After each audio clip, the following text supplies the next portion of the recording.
Il faisait partie intégrante du paysage. Depuis plusieurs semaines, la sauvegarde du ginkgo biloba avait mobilisé une poignée de riverains, recueillant pas moins de 8000 signatures contre son abattage. Cela n'aura pas suffi. Tout ce mouvement citoyen se trouve en quelques minutes abattu, jeté à terre comme le tronc de l'arbre. Est-ce qu'il n'y aurait pas eu possibilité de faire sans couper cet arbre? Voilà, il n'y a eu aucune discussion préalable. Sur le blog officiel des élus verts du Mans, Isabelle Sévère, qui est aussi première adjointe au maire, se désolidarise de cette décision et dénonce la méthode. Le maire lui renvoie à un avis de l'architecte des bâtiments de France. Son constat est sans appel.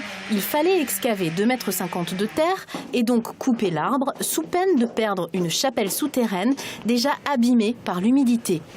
En témoignent ces lambris du XVIIe siècle, enlevés des murs depuis plus d'une décennie.